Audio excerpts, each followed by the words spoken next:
not the CEQA process, but the NEPA process. They went through and got all the documentation to remove a lot of the conifers, but because it's in the state of California and they lack federal funding, we had to turn around and go back, and we're going through the CEQA process to be able to utilize money from California to implement some of these projects.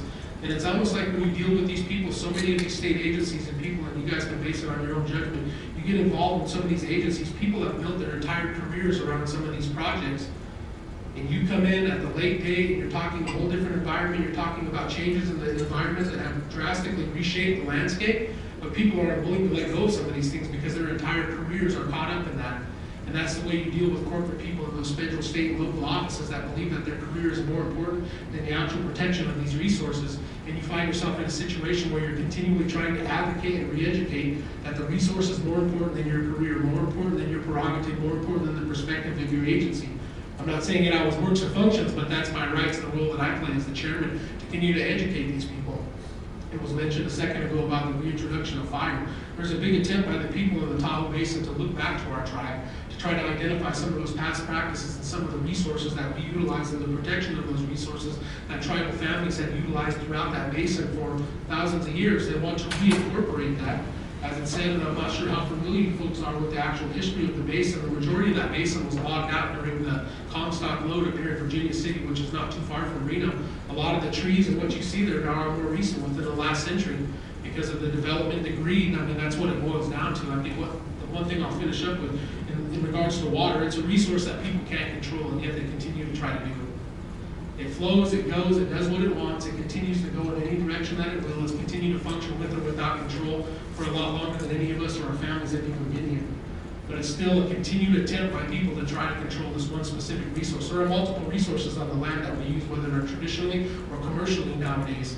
I mean, for us to sit back and say that we all didn't arrive here in some sort of fuel vehicle and act like we don't have actual interest in what we do as a nation would be a far cry for us to not step back and call ourselves at least hypocritical. But there are better management practices, in my opinion, that we can continue to preserve resources, protect natural resources, protect our interests as Native people, and have those influence. And a lot of it starts with young people wanting to be involved in their tribes. You hear this educational histories about tribal members that want to come back. We've all heard the same story, basically, in one form, fashion, or another at our tribal level, but it's important that we realize that that advocacy is going to be a continued effort. And if it's not a united effort on your tribal front, you can watch over the course of elections, whether your tribe holds annual, biannual, or quarterly, 4-year terms. If the message isn't consistent on the level of dealing with these federal agencies, you'll come into something similar to this restoration project. It's been setting for 20 plus years, and even longer than that before it was brought to the forefront. And you'll get involved in the government red tape where you have to have this environmental study, or you have to have that environmental study. To try to do the right thing sometimes takes so much effort and so much work and so much energy. Tribal members oftentimes lose faith in their leaders because you're continually dealing and advocating on some of these issues that they don't see every day. This is off the reservation. These are things that most people don't know, but it takes, once again, strong leaders and people who are willing to advocate on behalf of their people and on behalf of what is right to keep these things at the forefront. And I know that our staff here will touch a little bit more on things. I have a different perspective on how I see things as a chairman, and I was asked to come here as a chairman, so I brought that perspective and what I feel.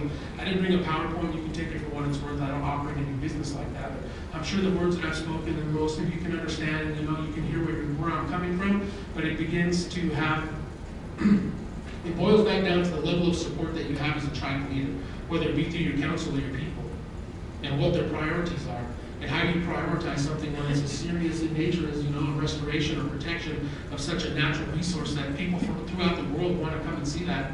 They're all over on all of our reservations. Some of the lands that are most untouched in this nation are reservation lands.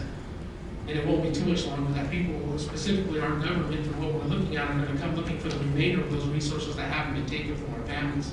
So it was a pleasure to speak here today. Once again, I'd like to thank everybody for being here and for our staff, and I appreciate you reaching out to us. It's nice to meet everybody.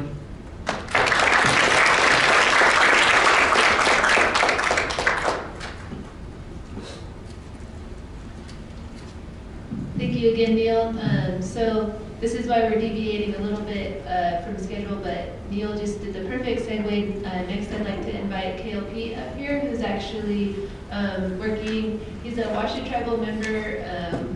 He went off and got his environmental science degree at Haskell University and came back and worked for the tribe. And now he's working on developing that restoration plan for Meeks Meadow. And I'll let him talk about it.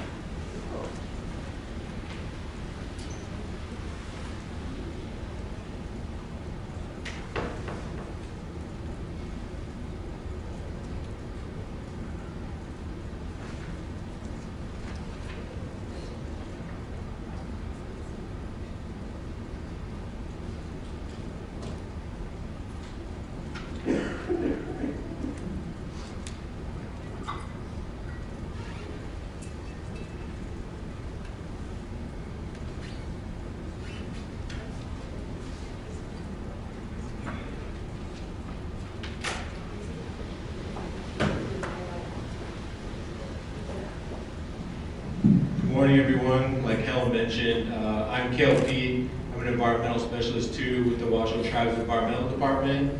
I've been with the tribe for a little over 2 years now, and I graduated from Haskell Indian Nations University with my AS and BS in environmental science. And I wanted to come back to the tribe because from what I saw, the environmental department really didn't have any quote-unquote technical advice on these different matters such as this. So this project was really the first thing that I was assigned about 2 years ago. So when I first got out of school, came here, you know, kind of this was thrown at me. I was like, oh yeah, we'll go and write a restoration plan for Meeks Meadow, and you know nothing about the area, you know nothing about the plants in the area. Haskell's over in Lawrence, Kansas. So over there, I'm studying plants over there, different animal species over there. Coming over here, I mean, it was pretty difficult. So as you can see in the picture right here, in the background here, this picture was taken probably in 2016. So this was before we had a heavy winter. So we had the winter of 2016, we had the heaviest snowfall in the area, so that was on record. So we went out beforehand, and as you can see here, you see a bunch of just ton of conifers encroaching into the meadow. And once all the snow came in, melted, I mean, this whole meadow was inundated for about a good year. It really just started to dry out about really this year, really. But the project we're working on is the Mayalawata Restoration Planning Project for Meeks Meadow. And what Mayalawata means is Meeks Creek. As the chairman and Daryl covered a lot of the stuff I'm going to cover.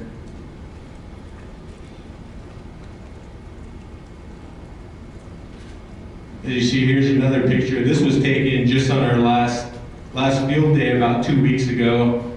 I mean, these shot up pretty quick. So our cutting days with the youth, we were able to cut trees less than 10 inches in diameter. So these fit the bill right here. Easy to cut with hand loppers and hand saws. But some of the presentation I'm going to go over, the planning grants that the tribe received. Daryl and the chairman, they talked about really the MOUs, so a lot of that's just going to be review. The purpose of the project, along with that, goals, the restoration vision, and also project permitting and some of the hurdles we had to jump through. So right here, all this is repeat information. Here's Lake Tahoe. Here's Meeks Meadow right here. It's in El Dorado County. It's approximately 300 acres that we want to restore.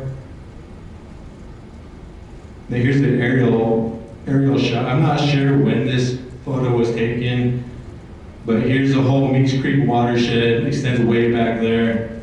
Our project area is focusing right here. You can kind of tell the meadow footprint somewhat. But as you can see, all these conifers through here. Oh, and the Meeks Bay Resort's about right here. I think here's a little bit of the marina right here. So the resort's about right here, so just across the street.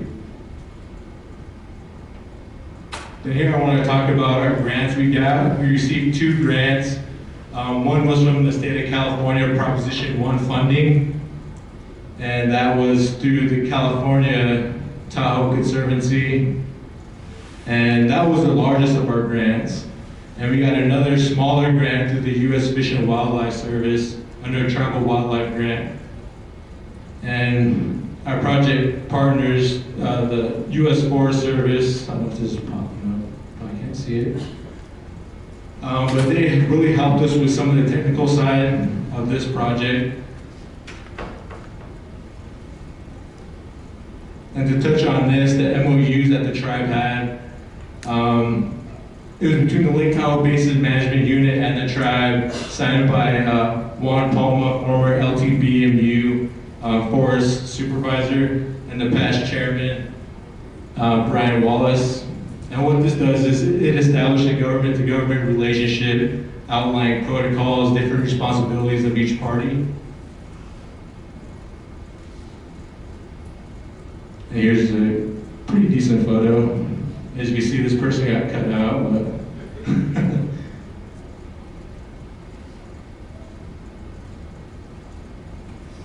here's a little bit continued. So like the chairman said, there was a permit signed in 1997 and the one in 1998 recognized the need for sustainable management at Meeks Meadow. A co-op agreement was also signed in 1999, and that shared a mutual interest between the Forest Service and the tribe for restoring and enhancing wetlands and riparian areas using traditional ways. And what this really allowed the tribe to do is it's really a special case because this project was, the tribe had authority to lead restoration activities on federal land. So this is really kind of the first of its kind, which I'll talk about permitting and why that got so hairy. And here's the project purpose. I go a little bit more in detail on the goals. What we want to do is manage Meeks Meadow for resiliency, to prepare for uncertain conditions. So with climate change, Norm here, he's going to talk about our climate change vulnerability adaptation plan. And with that, we really have to get the meadow proper functioning because with the climate models we have now, it shows that we will probably get more precipitation in the future, but that will be in the form of rain. And especially in this area, we have a lot of fires, you get more runoff. That's also leading to the degradation of the lake's clarity. This past year, we saw, I believe it was about 11 feet difference just from 1 year from runoff into the lake. So the clarity has decreased that much in just 1 year.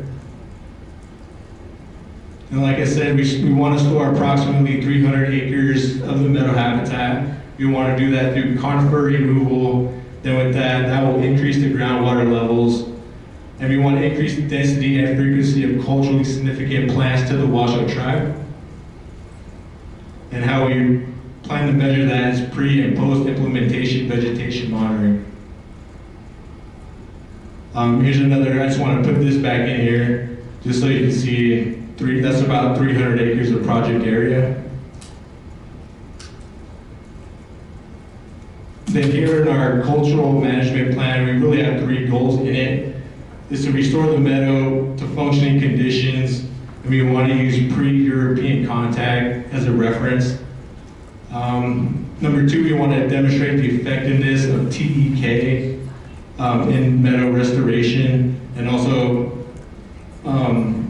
for tribal land management collaboration. And number 3, we want to improve the tribal connection to Aboriginal lands in Meeks Meadow. We all saw the slide of the Aboriginal lands of the Washoe tribe. So we're trying to get elders, youth back into the meadow practicing cultural ways. Here's a picture I took of just the channel near Highway 89 bridge.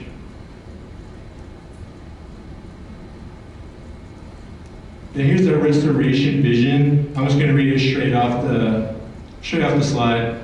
The Mailawata Restoration Project empowers the Washoe tribe to reintroduce historical, cultural land management practices back into the Lake Tahoe Basin through a robust partnership with federal, state, and nonprofit agencies. The project will restore culturally significant flora and fauna important to the Washoe tribe that mimic pre-European conditions. This innovative project will serve as a model for future large-scale conservation efforts utilizing traditional ecological knowledge.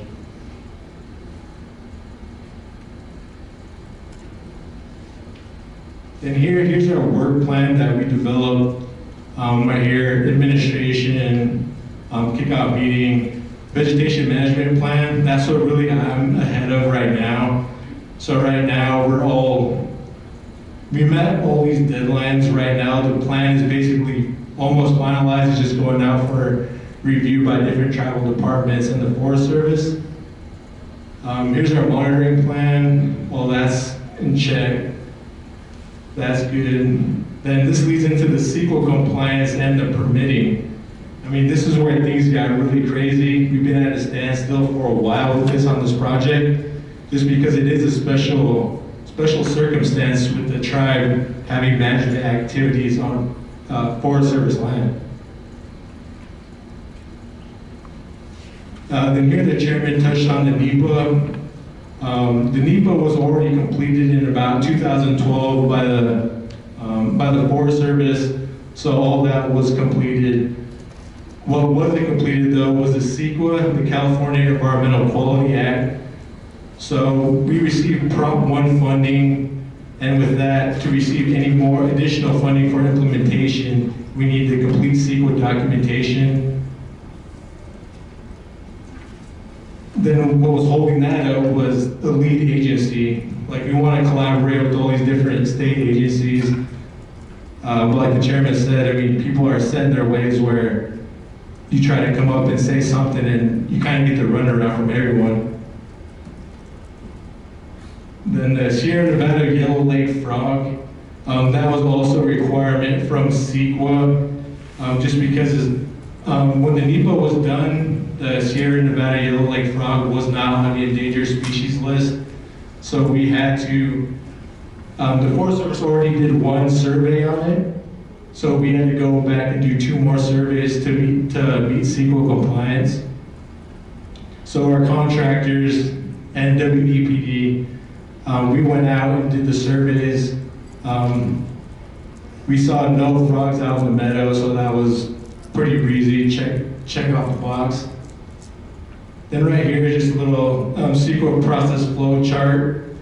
I mean, I don't know how good it looks, but I mean, I don't want to deal with any of that stuff.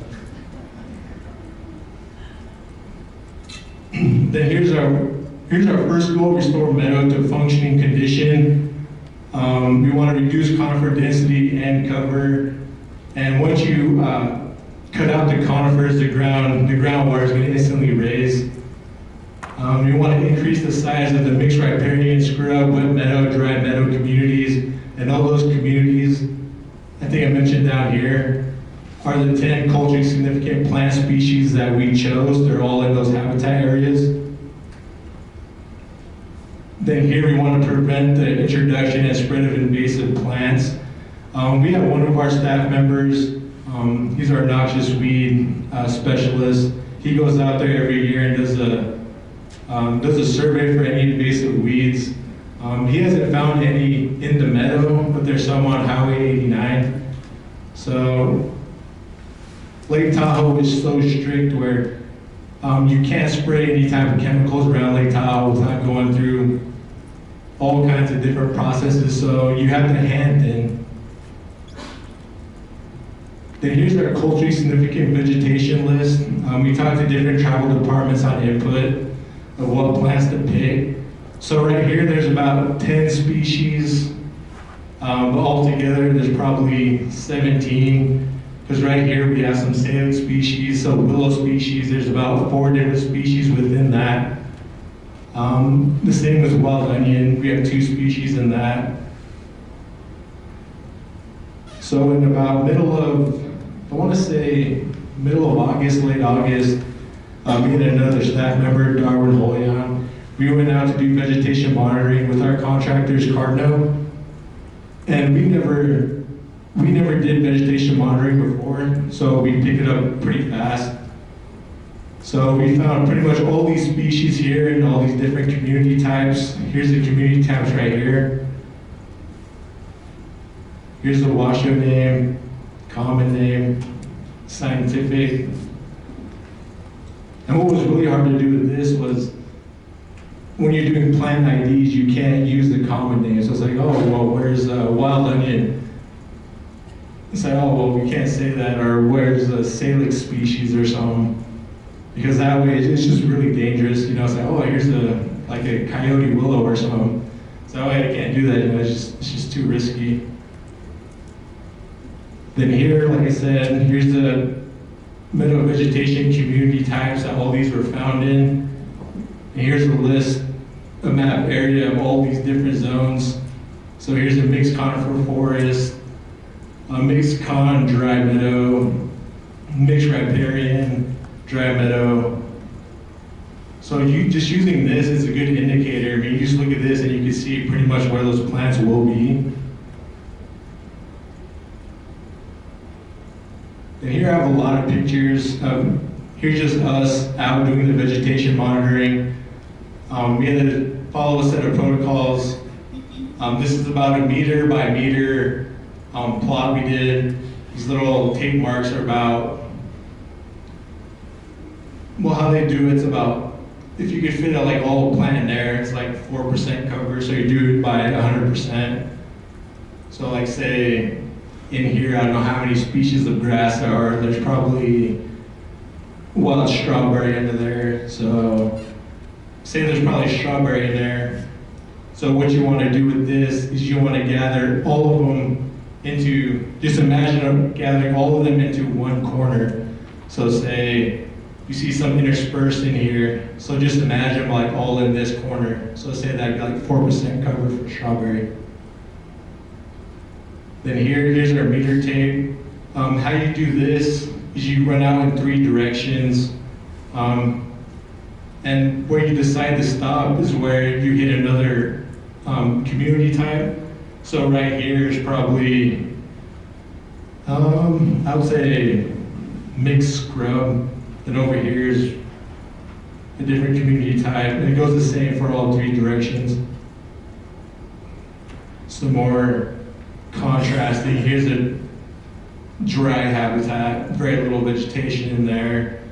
So then you look at everything, you look at what's in there, are there rocks in there, you have to do the percent for those, percent for bare ground, any wood in there, like here's a good one, like here's a corn lily or a veratrum, a bunch of different grass species. I see some Symphotrichum, things like that. And I really like this picture because you could really get an idea of the monitoring we were doing. So right here, you can see the different colors. Here's a darker color, lighter, different plants in here. So right here, this is blueberry right here. This is, I believe, azalea. Here's the corn lily. There's a bunch of different sedges in here. I know in this area, there's a lot of wild strawberry. Same here, here's a bunch of blueberry right here. Then number 2, we want to demonstrate the effectiveness of TEK and tribal land management collaboration and ability. Right now, the Forest Service, like the chairman said, they're finally coming around that tribal people had the right way to do land management. So now they're coming back to tribes and trying to figure out what they're doing. And right here, here's one of our staff members that's talking about Darwin Hoyan. Here's on one of our youth work days. So here we're cutting down the conifers less than 10 inches in diameter. Then number 3, we want to improve the tribal connection to their Aboriginal lands through outreach and education. So right here, starts with tribal leadership, the cultural department, we work closely with them, the Washoe Cultural Resource Advisory Council, youth engagement, we're actually getting quite a bit of that now.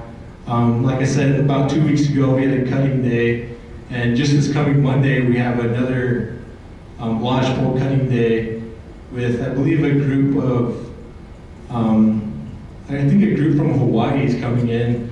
Then we'll also have about maybe 30 tribal kids coming in to help cut as well. Then one tough thing is trying to get the elders involved just because they're not moving around so well and the meadow's so thick right now to get into. So that's a challenge right here, but they usually have like some type of luncheons or something at Meeks Bay Resort. So we could give them information there. And other various tribal events, we can hand out information.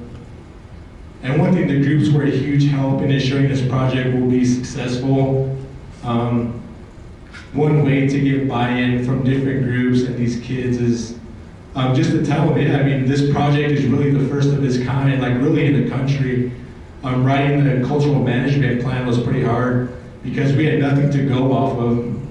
Other tribes, if they did do it, it was nowhere near completed.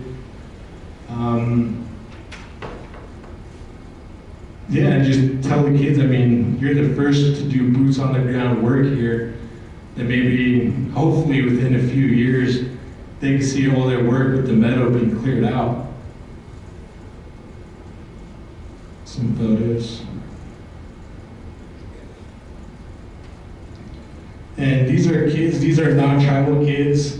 Like I said, they don't have to be tribal as long as people are out there engaged doing the work. So these kids were with the Tahoe Basin Watershed Educational Summit. That's what we had about 2 weeks ago. So the Washoe Tribe Environmental Department volunteered just to get some type of work done. Great outreach. Here, hauling trees to our little landing zones we had, cutting down the conifer. Some more hauling conifer out. Then here, this was later on in the evening when things were starting to settle down. We had Herman Fillmore. He's our tribe's cultural director, and he was gracious enough to come up and show the kids different Washoe cultural things. Like I believe he had a rabbit skin blanket, showing them different baskets, things like that. I mean, it was great because all these kids were super engaged with what he was saying. I mean, they got to wear the rabbit skin blanket, so they were pretty excited about that.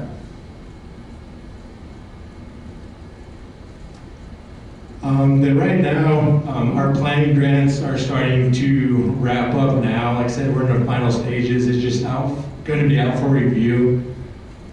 So right here, we have the Lake Tahoe Restoration Act priority list for 2019. And there's about six different groups that are trying to go for funding. There's a bunch of different projects in each one. Meeks Meadow is in the forest, health, and fire protection. So right now with all the projects, it's about 32 million. So here's all the forest health protection projects on the priority list. Here's Meeks Meadow implementation. So right now, for this whole clearing, it's 2.1 million. It was originally at 1.3 million, but since it really depended on the weather we get, so if it's a heavy snow year, we may not be able to get back in the meadows, just too inundated with water. So we probably have to go through like at least probably 2 seasons. So that's why the total restoration got bumped up. So right now we're just looking for implementation money for the future. Hopefully within the next couple of years, we can get this accomplished. But yeah, I just want to thank all the agencies we work with, our contractors, Cardno, the Forest Service, Mahan Regional Water Quality Control Board, all tribal departments that help with this. I mean, if there's anyone else out there I forgot, no, I'm sorry, but I'm sure there is. But yeah, if there's any questions, like Helen said, at the end, I'll be more than happy to answer anything, as well as Norm. Yeah.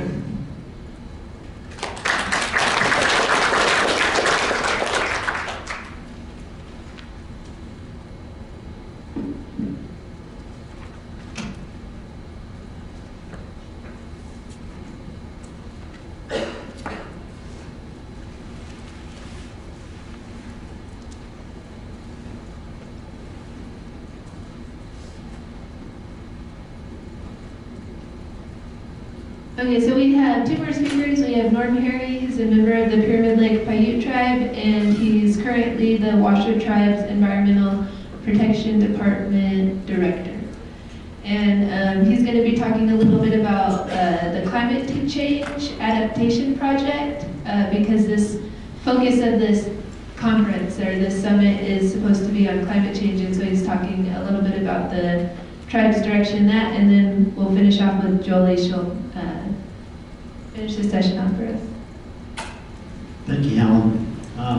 First of all, I am from the Turtle Lake Paiute tribe, so I know we have a lot of in-state tribal representatives here, but those who are out of state, I just want to say, Pisha Awomo, good morning.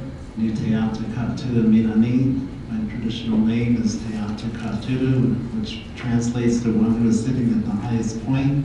And I welcome you to the homelands of our Wasio, Niwi, and Numu homelands.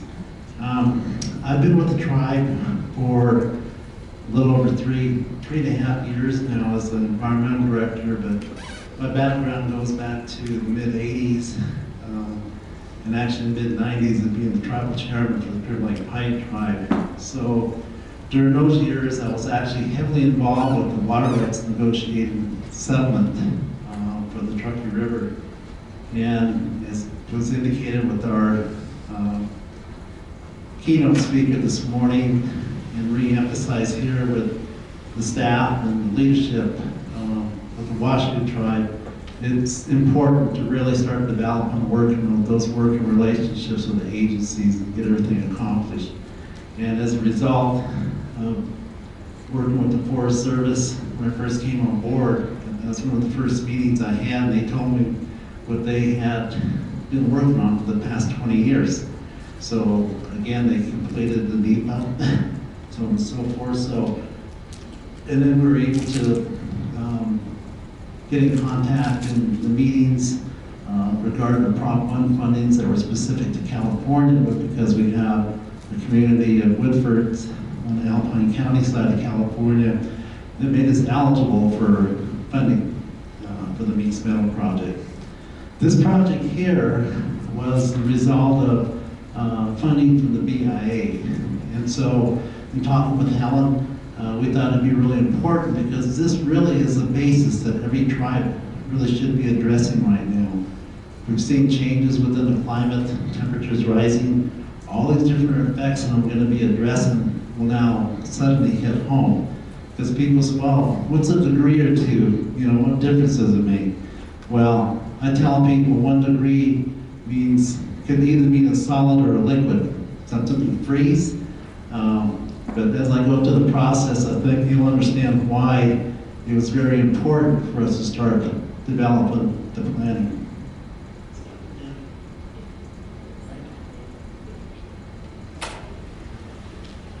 So as I indicated, it was funded by the BIA. There were 2 main objectives within our grant. And that was to create a vulnerability assessment or a risk assessment, and looking at the key resources that were important to the community, tribal leadership, and the members. And so that took a year. We're at the end of that part right now and getting ready to start the adaptation plan or action plan. We had, essentially what this is going to do now is we've taken all the concerns that were generated by the community, leadership, departments, and getting their input and re-emphasize to everyone during these meetings, their elders, so on and so forth, this is not our plan as a department. This is your plan. And so these were the 2 objectives and goals within the grant. We have 4 communities, tribal communities that we work with and interact with. We have the Stewart community, Carson Colony, Woodfords, and also Dresserville. Our consultants are Adaptation International, they're out of Texas, and of course our department.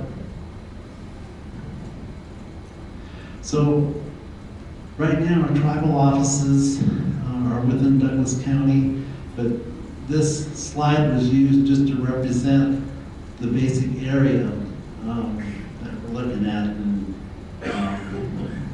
looking for information. So originally, our consultants came with a presentation of 45 slides like this and trying to explain everything. We said, no, We know our audience, we're gonna lose them, but the most important thing we want to point out here is that within the next, by the year 2099, there's gonna be an anticipated temperature change.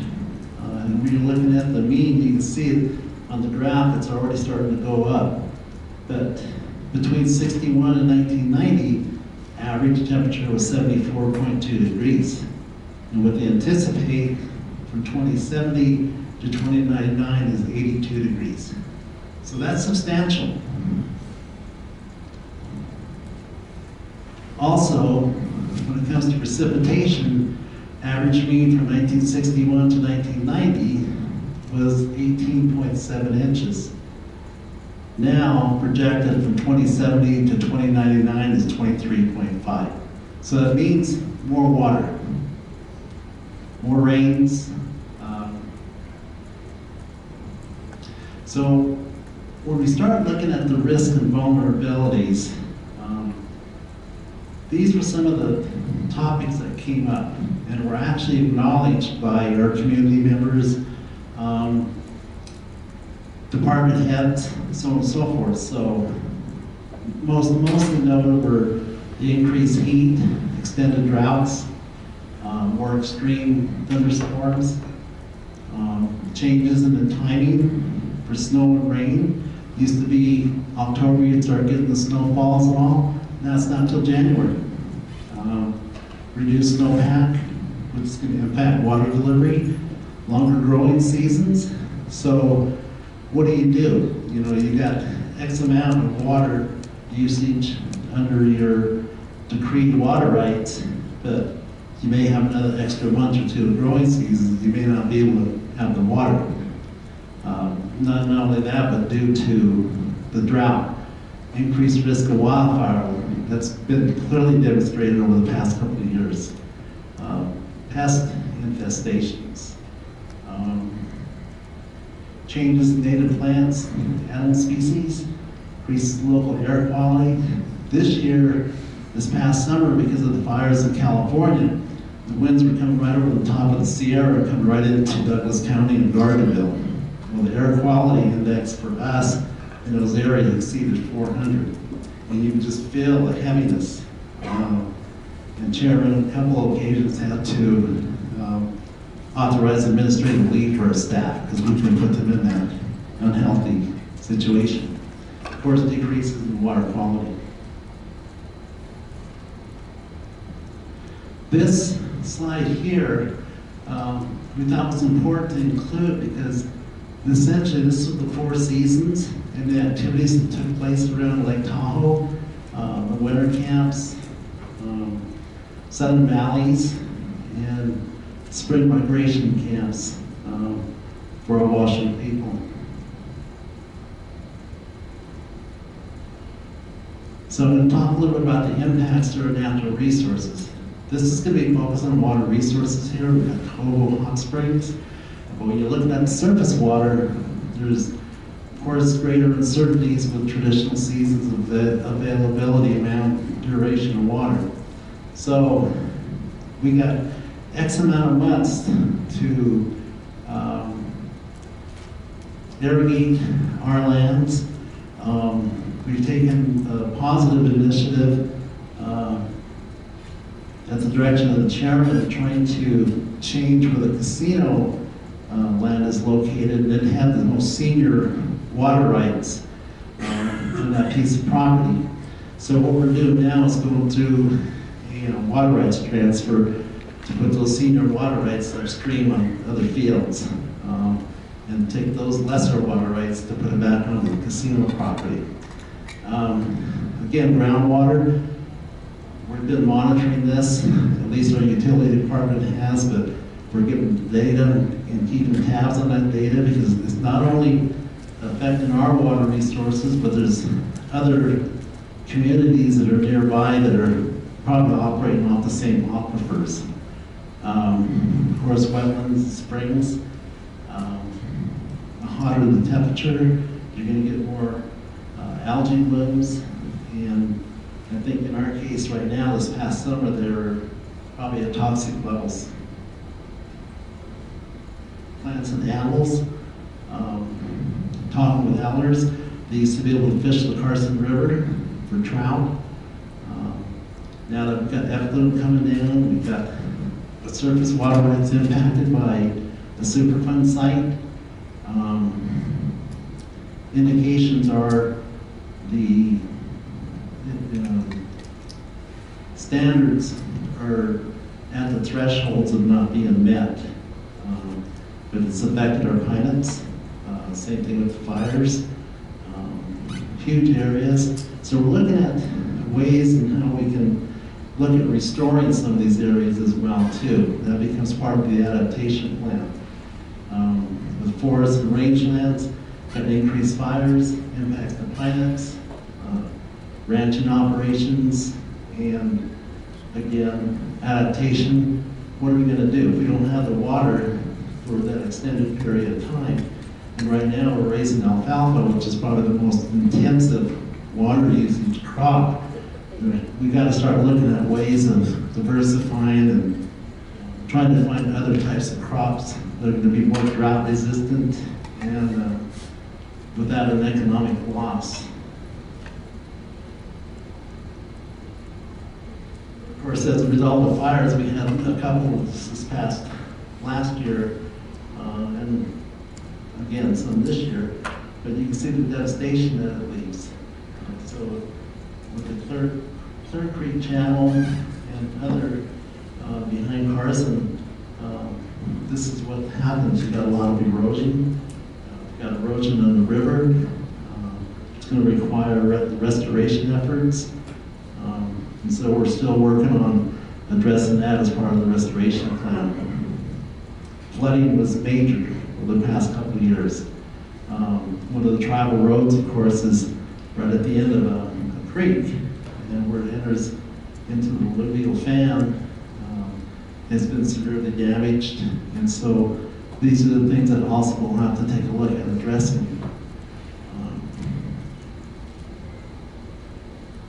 When we look at other effects, the willow gathering, traditional basketry, hunting for deer, bird species, loss of habitat is major. And within these areas that when you got a drought, you always have an increased abundance of not just weeds coming back in because there's no competition. So of course, Nevada state flower, cheatgrass, cress, thistle. And we talked about air quality. How does it impact our communities? Well, we've got our elders, children, people with asthma that are severely impacted. And these issues are the ones that were identified by our departments. Human health, animal health. Again, emergency response, ironically, was probably the most highest, I guess, commented issue that was identified as part of this. Community power, and working with our tribal advisory group off to the right is all the departments that we met with. We're facilitating the meeting with our consultants in the center, and then of course working with the tribal council before community councils. Basic role of our advisory committee was to help assist us to make decisions, prioritize the key concerns, identify potential actions, solutions, and provide feedback on the ongoing vulnerability and adaptation plans. Before we even got started, the first thing we did was put out a community survey. And so we had 4 questions that we put out to the community, and within a couple of weeks we got 65 responses. But what changes to weather patterns have you observed? How can increasing temperatures, more frequent or severe droughts, and heavy rainfall affect the following tribal community service resources? What suggestions and recommendations do you have for your community and the tribal leadership in preparation for climate change? And Do you have any other thoughts or issues about climate change you'd like to see addressed? This just shows that we do have a plan, a Gantt chart. Took about 4 months to get started on it, so it's projected out for another 4 months. All these meetings, we identified 23 issues. They have now been developed and dropped down to these groups. Group 1, animal species, tribal culture, public health, transportation, water, and economy. And that's what the biologists are now working on as far as getting information and planning back for all of these groups. So in closing, it's been a very challenging and exciting activity that we've been involved with. And so I wanted to share that with all of you and just kind of get you in the thought process. You know, this is not going away. It's better to be prepared and start acknowledging these issues back at home rather than sitting and say, oh, the sky is falling, the sky is falling, what do we do? Because it's your communities, it's your tribal operations that you really need to start looking at protection, their health, and their resources. And of course, these are all the people that in departments that have been involved, and just want to publicly thank the chairman and council for their support through all of this. And I'll be available for questions also. Thank you.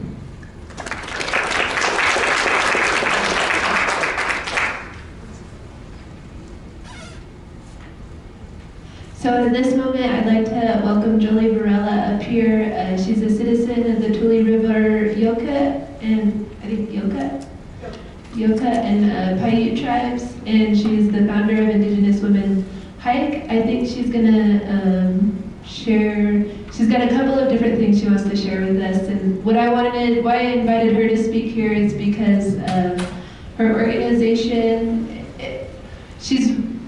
Her organization is more community-based and it's more action-oriented towards getting Indigenous people out on the land. And I think in that respect, you know, we've seen a lot of the overhead in the last presentations as far as, you know, the laws and policies. And I wanted her perspective because she's more at that local level that, you know, interacting with at that lower local community level. So that's why I invited her to speak today. Thank you.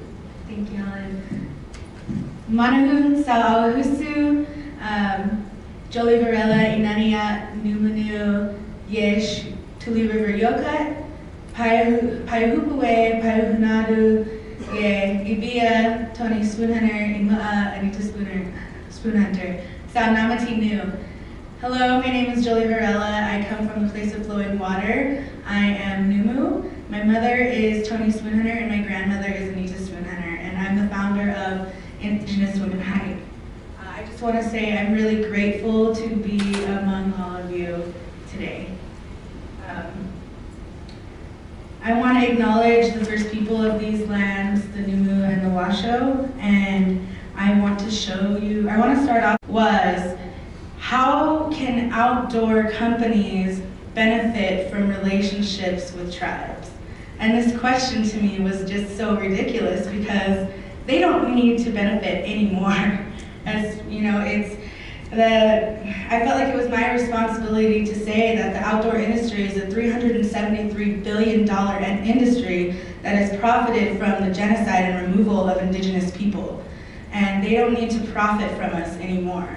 And so that's what I feel like my place here, whether I like it or not, is to kind of serve as a reminder in the outdoor industry of that. And just to always say that every national park holds burial grounds, creation stories, ceremonies of and our traditions as Indigenous people.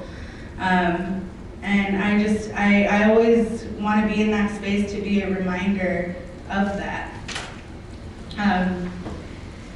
Indigenous Women Hike is also about reclamation.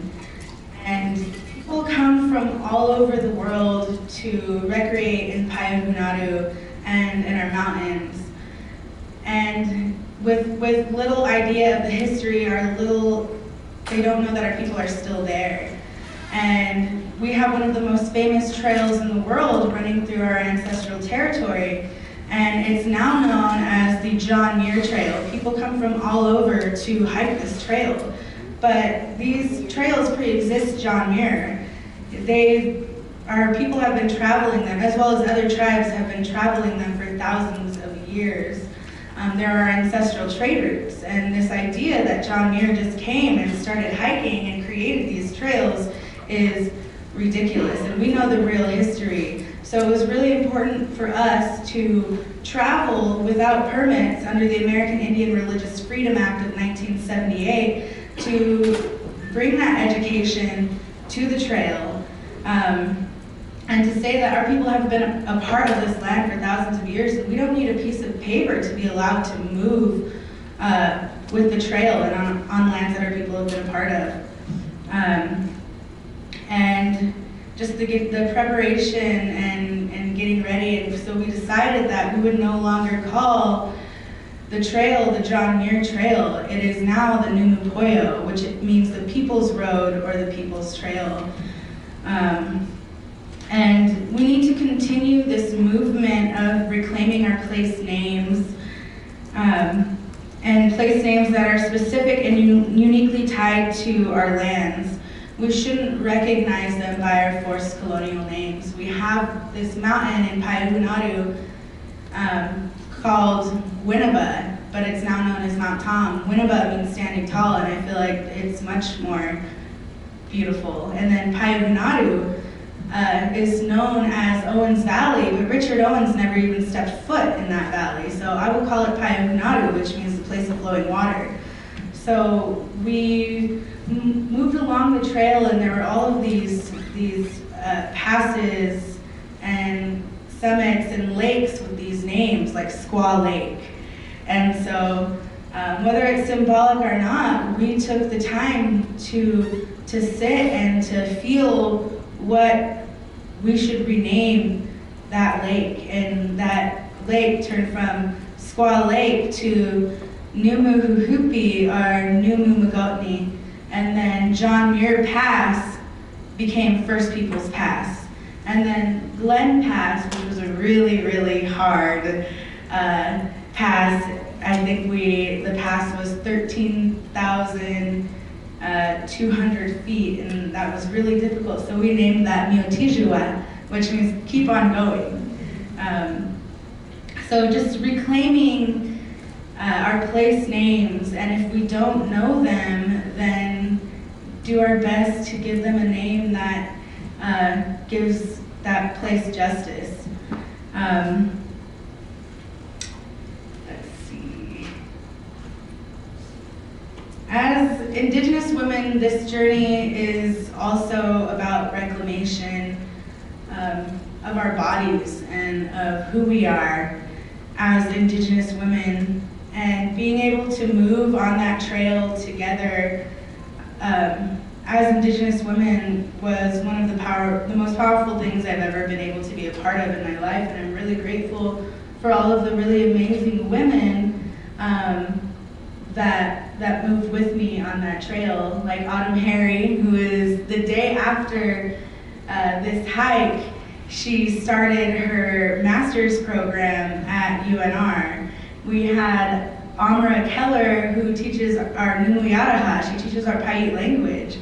So this hike was also an immersion hike of our language, and just kind of getting back to traditions and reclaiming who we are as Indigenous women while reclaiming the trail and moving on this trail and letting people know that we are still here. You don't see us living in these spaces now, and there's a reason for that, because we were removed and murdered for to create these public lands. So just to serve as a reminder, an Indigenous Women Hike is just an ever-changing, I don't ever want to call it a project because it's so much more than a project to me and to the women who have been able to participate in it. And like Autumn said, you know, we believe that the healing of a community begins with the healing of women. And Indigenous Women Hike continues to take on all of these different shapes, and I'm really proud to be a part of it. Our next journey will be traveling to Peru, and we will be led by the Quechua women in Peru to Machu Picchu, because who better to learn about the land from than Indigenous women. And this will talk about protocol on other people's homelands and responsibility of traveling internationally and supporting Indigenous tourism and supporting Indigenous women and these Indigenous guides to learn about the land and to be able to have this respect for it that we might not have had before. It's how I hope people would come to Payagunaru and visit and learn about the land. So that is our next journey in June of 2019, being led by the Quechua women to Machu Picchu on a 9-day trek to talk about protocol and respect on other people's homelands and to learn about the land there. I guess that's it. And I want to thank you all very much for support and for listening. And like I said, I'm really honored to be among everyone here today. And I look forward to learning throughout the rest of the summit. Mana hobu.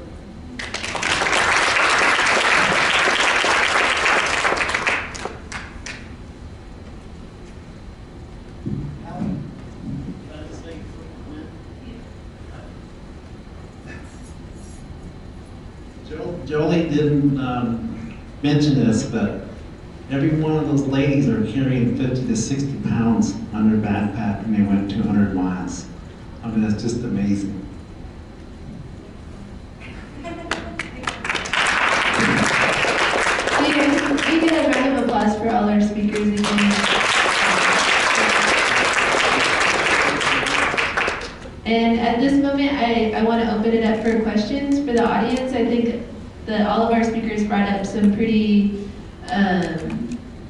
awesome points and awesome ideas, and I'm hoping that, you know, maybe that might have incited some ideas with you all, and if we can maybe try to build a little bit of a discussion here. We have time. We were running behind time, but they're not serving lunch yet.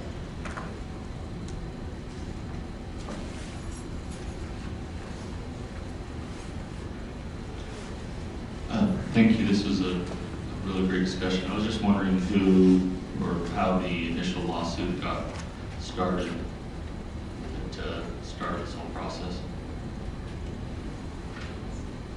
Which lawsuit? The beginning, there was a discussion of that the tribes were threatened with a lawsuit. Oh.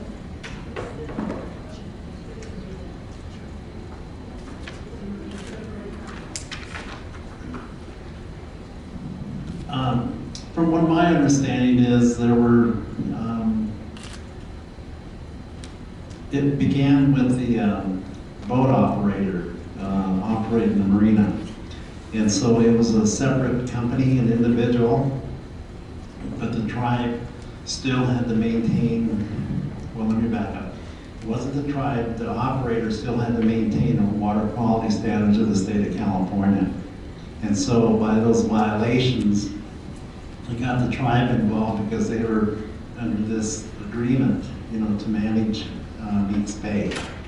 And so, because of the water quality violations, the tribe was somewhat beholden to it, but by taking the action that they did by letting the marina go, or ceasing the agreement with the boat operator and marine operator, that's how it all got involved. But it involved water quality violations.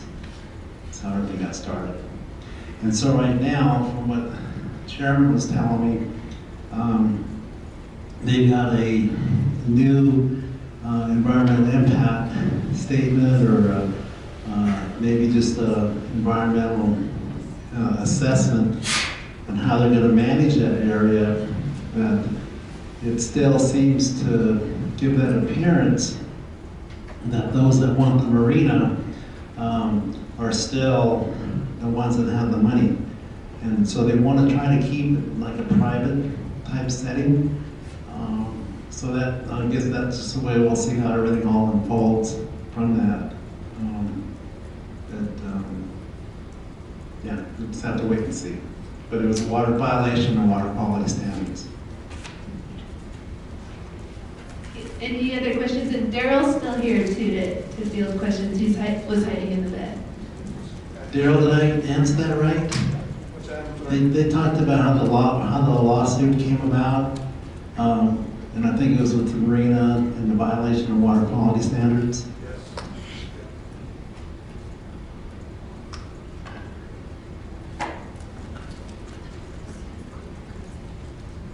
So this is a question directed to Norm. You have mentioned that, with climate change, that we're going to be facing a lot of catastrophic events, including the possibility of more water. So how rapidly is that water going to be removed from the lands, and how long will they actually stay on the lands? Well, I think just what we experienced in the past couple of years, or maybe the last 5 years, you see the intensity of the storms. They're like microbursts. So the water or the land can't absorb the water that's coming in. So it's going down to the creeks, and all these dry creeks leading more erosion.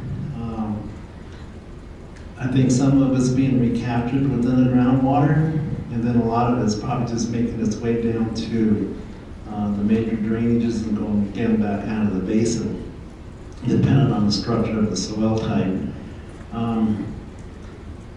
Like I said, we're monitoring our domestic water, domestic wells, to make sure that we're not getting shortchanged in the end, because we've got communities right next to the reservation that are operating off the same aquifers. In fact, there's a golf course there with their development, putting in a new well right now to serve their people.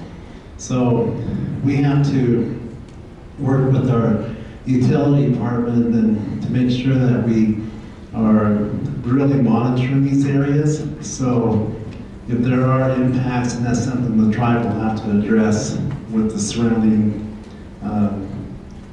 GIDs, and probably even looking at permitting and seeing what has been permitted. So tribes can eventually get more involved with that aspect as well too. I don't know if I answered your question or not.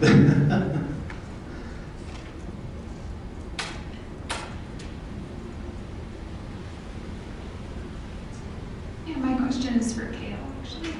In regard to the conifer removal project, is there an opportunity to use the conifers for profit or donation, either for firewood, holiday seasons?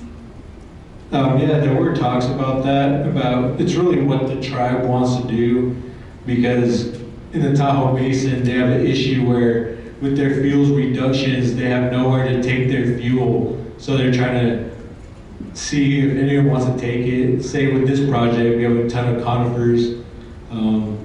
There's a prospect for the tribe to get that wood, but that's if the tribe wants it, because I believe they said the Forest Service, they would be able to haul it down, like down the hill, down to the track, down to the valley.